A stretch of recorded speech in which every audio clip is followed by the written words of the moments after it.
Already have. Okay.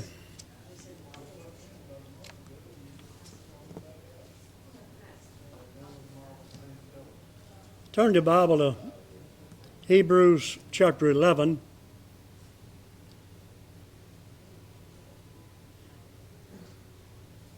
Hebrews 11. We've been in this chapter for quite a while now, looking at all these individuals, and they all have one thing in common: faith. They had a lot of faith. They believed God. Now tonight we're going to look at a very unusual woman, very unusual, and I say she's unusual because she's a harlot, a prostitute. You say, you mean to tell me there's a prostitute in Hebrews 11? Yes, it is. And you'd be amazed at what the Bible says about this woman here. And you know her name was Rahab, Rahab the harlot. That's what she's called in the Bible. But Rahab was converted, and we'll see how and why in just a second. Hebrews 11:31. By faith the harlot Rahab perished not with them that believed not, when she had received the spies with peace. Now, the story of Rahab and who she was and what she did is found, if you would, in Joshua chapter 2. So turn to Joshua chapter 2. Now I'm going to read Hebrews 11:31 again to you while you're turning. By faith the harlot Rahab perished not with them that believed not, when she had received the spies with peace. And when it says she didn't perish, it means that she was not killed when the Israelites invaded the city of Jericho. Her life was spared for a particular reason, because of what she did. All right, Joshua chapter 2, verse 1. And Joshua the son of Nun sent out of Shittim 2 men to spy secretly, saying, Go view the land, even Jericho. And they went and came into a harlot's house named Rahab, and lodged there. And it was told the king of Jericho, saying, Behold, there came men in hither tonight of the children of Israel to search out the country. And the king of Jericho sent unto Rahab, saying, Bring forth the men that are come to thee, which are entered into thine house, for they be come to search out all the country. And the woman took the 2 men, these were Israelites, and hid them, and said thus, There came men unto me, but I wist not whence they were. And it came to pass about the time of shutting of the gate, when it was dark, that the men went out, whither the men went, let me back up, verse 5 again. And it came to pass about the time of shutting of the gate, when it was dark, that the men went out, whither the men went, I wot not. Pursue after them quickly, for you shall overtake them. But she had brought them up to the roof of the house, and hid them with the stalks of flax, which she had laid in order upon the roof. And the men pursued after them the way to Jordan, under the fords, and as soon as they pursued after them were gone out, they shut the gate. And before they were laid down, she came up unto them upon the roof. And she said unto the men, I know that the Lord hath given you the land, and that your terror is fallen upon us, and that all the inhabitants of the land faint because of you. For we have heard how the Lord dried up the water of the Red Sea for you, when you came out of Egypt, and what you did unto the 2 kings of the Amorites that were on the other side of Jordan, Sihon and Og, whom you utterly destroyed. And as soon as we had heard these things, our hearts did melt. Neither did there remain any more courage in any man because of you. For the Lord your God, he is God in heaven above and in the earth beneath. Now therefore I pray you, swear unto me by the Lord, since I've shown you kindness, that you will also show kindness unto my father's house, and give me a true token, and that ye will save alive my father and my mother and my brethren and my sisters and all they have, and deliver our lives from death. And the men answered her, Our life or yours. If you utter not this our business, it shall be, when the Lord hath given us the land, that we will deal kindly and truly with thee. Now, I want to make a few points about this woman here, Rahab, remarkable woman. First of all, notice the fact that she was a charitable woman. She was a charitable woman. And you can see that in Joshua 2, verse 1. Look what it says. Joshua 2:1. And Joshua the son of Nun sent out of Shittim 2 men to spy secretly, saying, Go view the land, even Jericho. And they went and came into a harlot's house named Rahab, and lodged there. Now this woman here took these 2 men in her house. She knew who they were and what they were going to do to the city of Jericho. She knew all that. And that was a great act of charity on her part, and it's recorded forever in the Word of God. And the only person in the city of Jericho that showed charity under these 2 saints of God was Rahab the harlot. Just her. That reminds me of what Paul said. He said, Let us do good unto all men, especially unto them who of the household of faith. That's what Rahab did. She did good to the household of faith by giving them lodging. So you can see right off the bat she's a very charitable woman.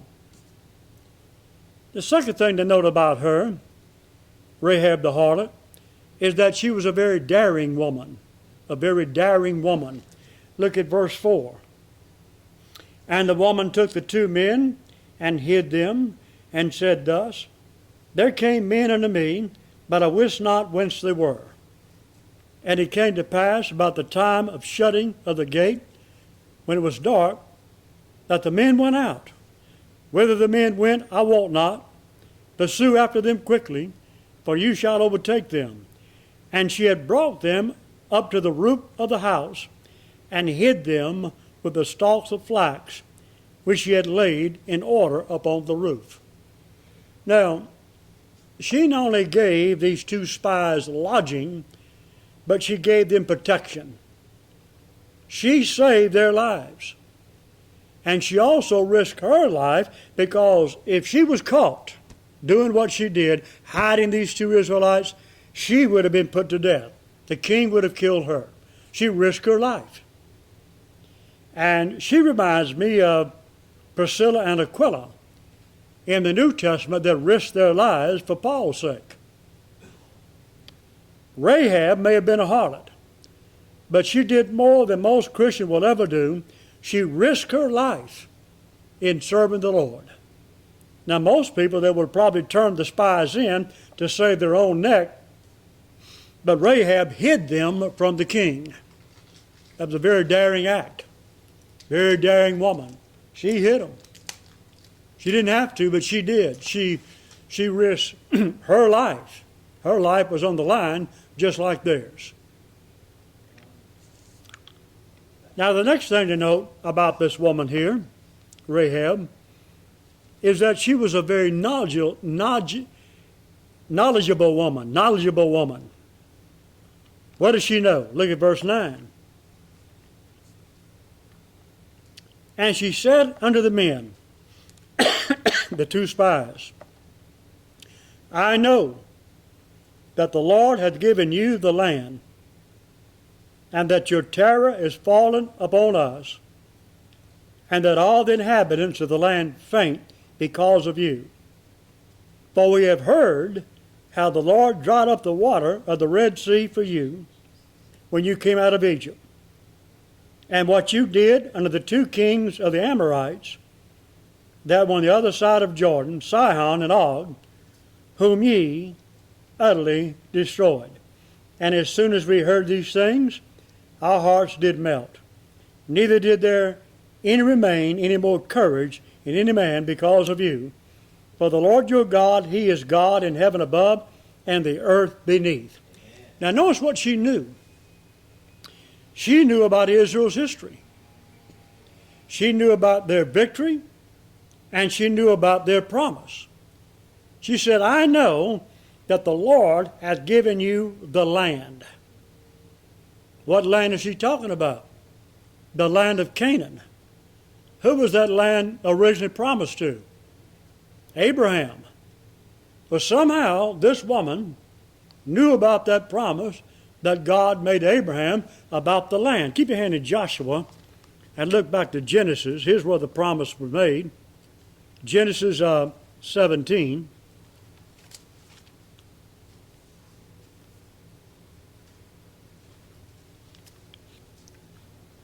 Well, yeah. 17:8. Now this is God speaking to Abram, who later became Abraham. 17:6 of Genesis.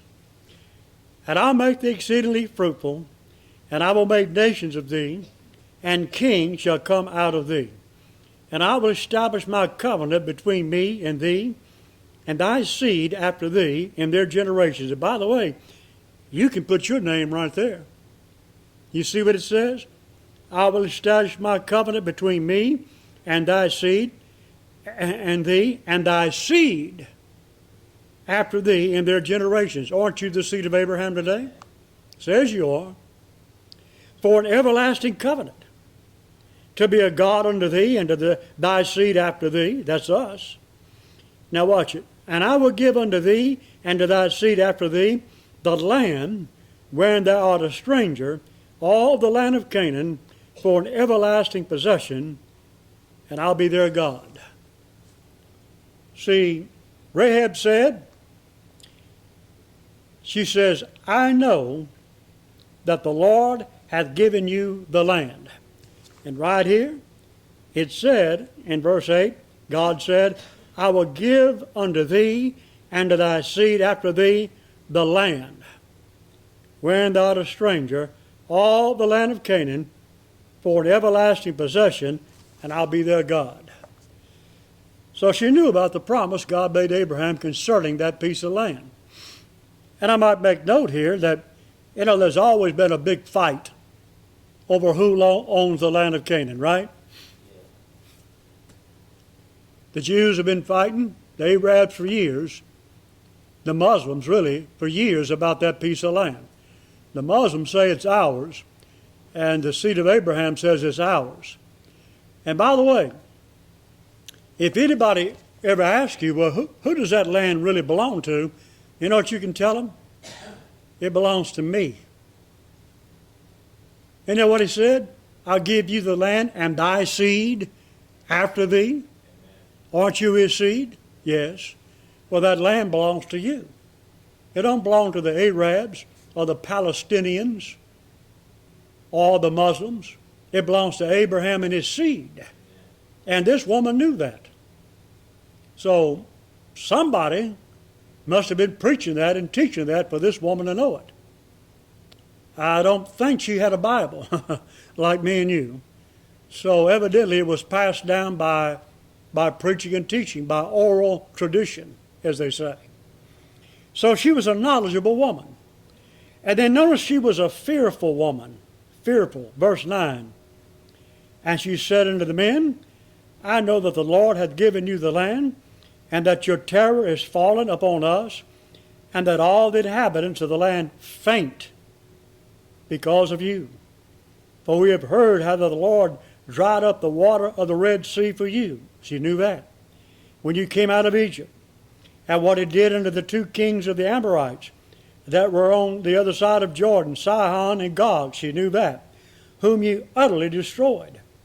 And as soon as we had heard these things, our hearts did melt. Neither there remain any more courage in any man because of you. Now you see, she feared God.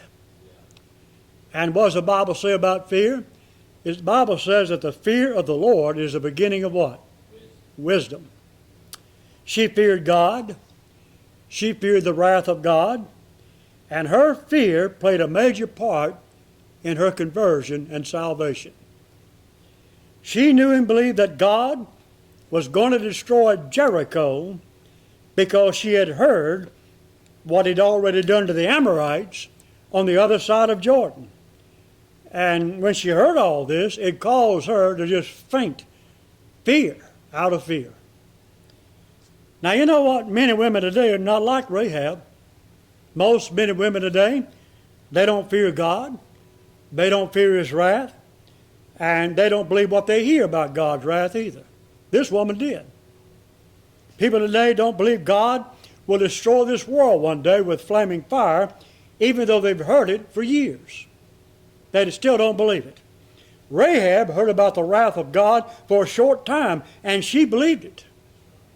She believed what she heard, and she feared God, and her fear, saved her.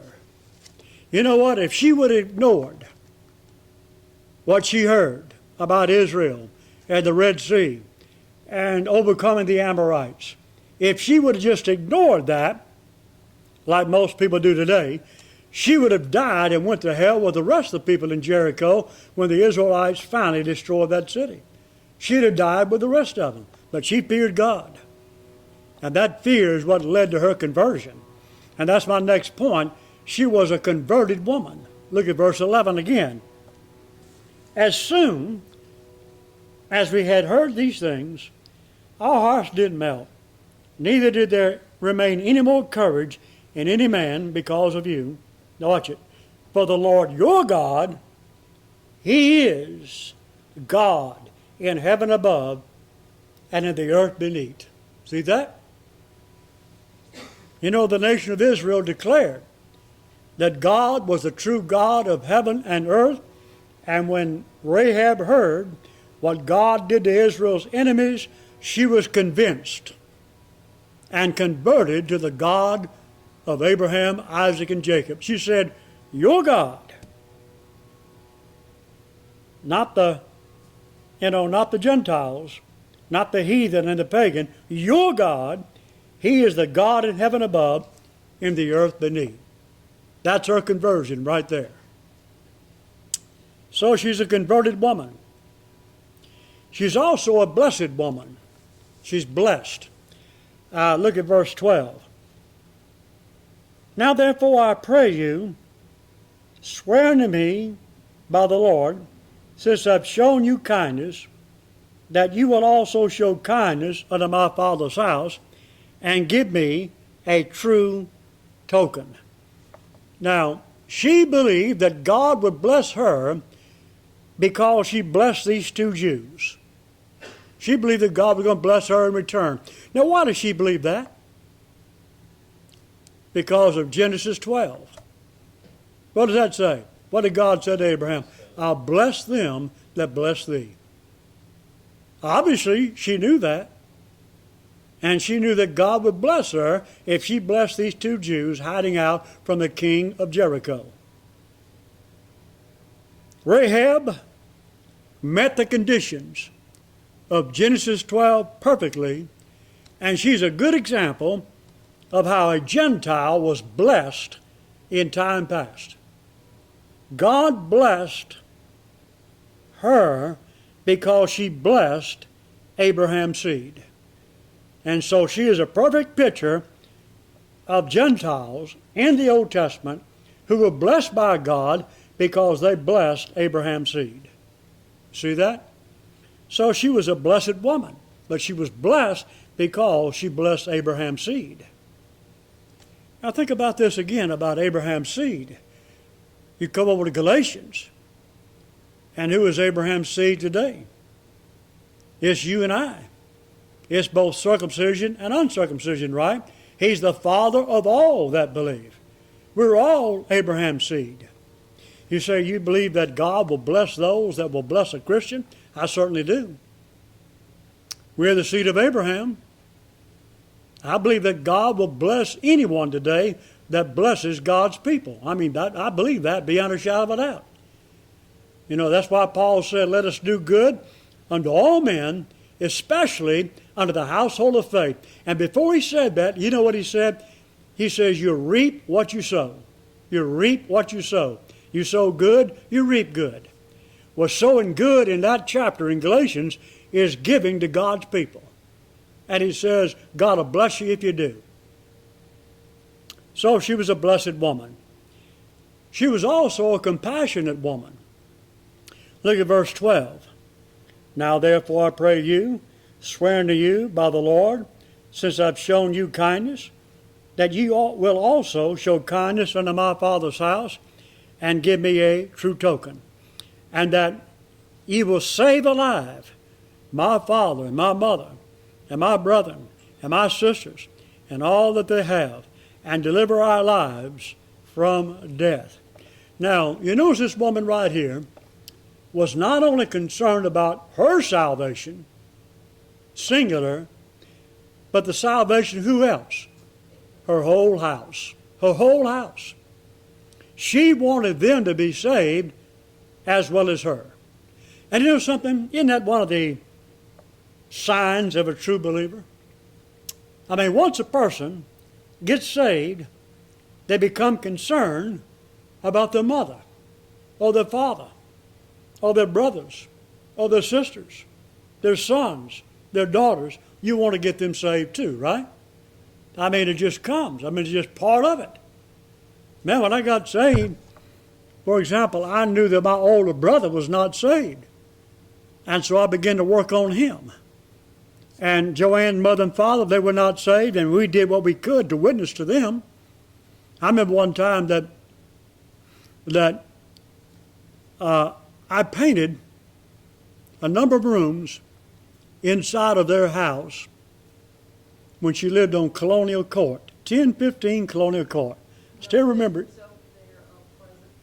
Well, it was there too. It was there first in Colonial Court. See, I still remember your address, Joanne, 1015 Colonial Court. And we painted a couple of rooms in that house, not the whole house, but a couple. And the reason I did it was to get a chance to witness to her mother. She was there all day, and there I'm painting, and I'm trying to witness to her. Now, her mother came from a Methodist background, you see. And there's a great possibility she may have heard the gospel one time in her life. But she married a Catholic. And so all that went out the window. But anyway, that day I witnessed to her. I didn't get anywhere, but I had a desire to witness to her. And with my son, I wanted him to be saved, and I witnessed to him. And my son was eventually saved at Greystone Christian School in the second grade, wasn't it, Joanne? Second grade at Greystone Christian School. But nevertheless, when you get saved and you got relatives and friends that are not saved, if they die, you know what's going to happen to them. You want them to be in heaven with you. And so you try your best to witness to them to get them saved. Now, you don't always succeed, but won't hurt trying, will it? God just may use you to be the one that leads that relative and friend of yours to the Lord. You never know till you do it. So she was a compassionate woman. She was concerned not only about her salvation, but the salvation of her whole family. And then she was an obedient woman. Verse 14. And the men answered her, Our life for yours, if you utter not this our business. And it shall be, when the Lord hath given us the land, that we will deal kindly and truly with thee.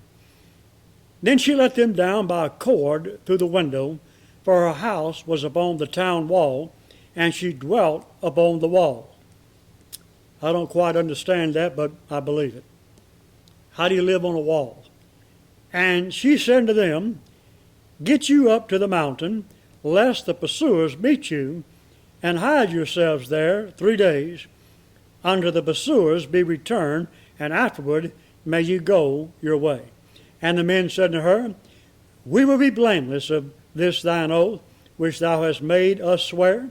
Behold, when we come into the land, and thou shalt bind this line of scarlet thread in the window, which thou didst let us down by, and thou shalt bring thy father and thy mother and thy brethren and all thy father's household home unto thee.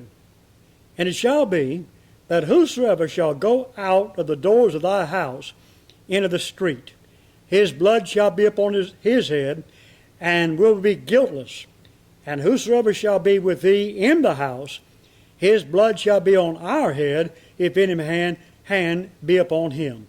And if thou utter this, our business, then we will be quit of thine oath, which thou hast made us to swear. And she said, according unto your word, so be it. And she sent them away, and they departed, and she bound the scarlet line in the window. Now I'm saying here in these verses here that she was an obedient woman. She had just one thing to do to be saved. What was it? Hang a scarlet line out of the window to identify her house when the Israelites returned to destroy Jericho. That's all she had to do, hang it out the window. And that scarlet thread was her hope of salvation, wasn't it? The scarlet thread. It was to her and her house what the blood was to Israel on the night of the Passover. You know, when that death angel passed over Egypt that night, when he saw the blood of the houses of the Israelites, he passed over those houses. And all those inside that house were saved. Well, when Israel came to destroy Jericho, they spared the life and the house of Rahab when they saw that scarlet thread hanging from her window. All those in her house, in the house of the scarlet thread, were saved because of that thread. You know what? A child could hang a thread out of a window, could he not? That's simple. And salvation is just that simple.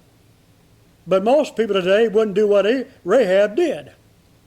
First, people today, they don't believe God will destroy this world as he destroyed Jericho. And second, people today, they don't believe salvation is that simple. People today would rather believe that salvation is hard so they can earn it, or think they can earn it so they can brag about it. But Rahab believed what she said, and she obeyed that simple instruction. Put the scarlet thread out of your window, and she and her house were saved from destruction and from hell. Very simple, wasn't it? And not only that, she was a saved woman. Look at Joshua chapter 6.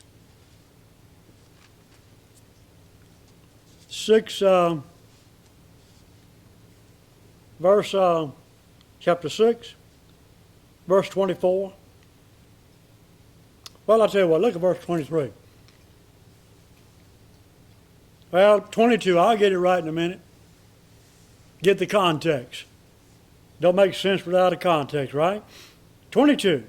But Joshua had said unto the two men that had spied out the country, go into the harlot's house, and bring out thence the woman, and all that she hath, as you swear unto her. And the young men that were spies went in, and brought out Rahab, and her father, and her mother, and her brethren, and all that she had, and they brought out all her kindred, and left them without the camp of Israel.